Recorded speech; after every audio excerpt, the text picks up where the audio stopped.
Welcome to గరం గరం బెజవాడ రుచుల్లో. ఈరోజు మనము చూడండి అరటిపళ్ళతో జ్యూస్ చేస్తున్నానండి. నేను బాగా పండిన అరటిపండు తీసుకోండి, ఎందుకంటే చాలా టేస్ట్ బాగుంటుంది జ్యూస్.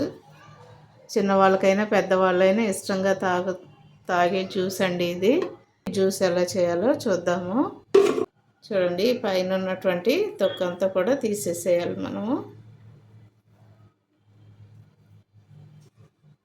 తీసుకొని దీనిలో వేసేయండి. అయితే మీ ఇంట్లో ఉన్న మెంబర్స్ని బట్టి మీరు చేసుకోండి. నేనైతే 3 గ్లాసుల వరకే చేస్తున్నానండి. మీ ఇంట్లో ఎంతమంది అయితే మెంబర్స్ ఉంటారో దాన్ని బట్టి మీరు జ్యూస్ చేసుకోండి. చూడండి షుగర్ నేను ఈ చిన్న కప్తో వేస్తున్నాను. అలాగే 2 ఇలా చేస్తున్నానండి. ఇది స్మెల్ కోసం మాత్రమే, ఎందుకంటే ఇది పాలు పోసి మనం చేస్తున్నాం కాబట్టి ఇది స్మెల్ కోసం బాగుంటుందండి.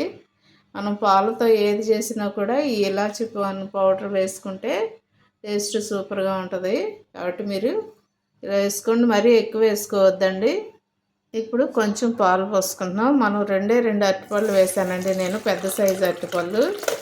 సో మీరు కూడా చిన్నవి అయితే 3 వేసుకోండి, లేకపోతే 2 వేసుకోండి, సరిపోతాయి. నేను ఇప్పుడు మిక్సీ పట్టుకొని వస్తానండి. చూడండి 3 అరటిపళ్ళతో ఎంత చక్కని జ్యూస్ రెడీ అయిపోయింది. మీరు కూడా తప్పకుండా ట్రై చేయండి, ఎందుకంటే ఇది చాలా హెల్తీగా ఉంటుంది. అలాగే మనం బయట కొనే జ్యూసుల కంటే కూడా మనం ఇంట్లోనే వేసుకొని ఇలా కనుక మన ఇంట్లో వాళ్ళకి కనుక ఇలా వేసిస్తే ఆరోగ్యంగా ఉంటుంది, హ్యాపీగా ఉంటుంది. తప్పకుండా మీరు ట్రై చేయండి. అరటిపండు జ్యూస్ అండి, చాలా బాగుంటుందండి. చూడండి 3 అరటిపళ్ళకి ఎంత చక్కగా వచ్చిందో జ్యూస్.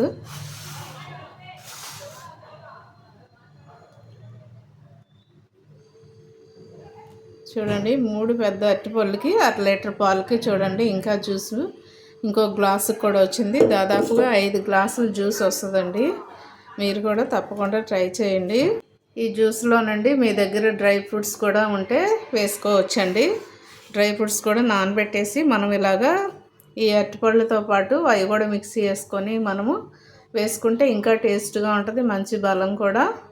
కాబట్టి తప్పకుండా మీరు ట్రై చేయండి, నాకు కామెంట్స్లో పెట్టండి. అలాగే మా ఛానల్ని మర్చిపోవద్దండి. గరం గరం బెజవాడ రుచులు. సబ్స్క్రైబ్ చేయని వారుంటే సబ్స్క్రైబ్ చేయండి, షేర్ చేయండి, లైక్ చేయండి. Thank you.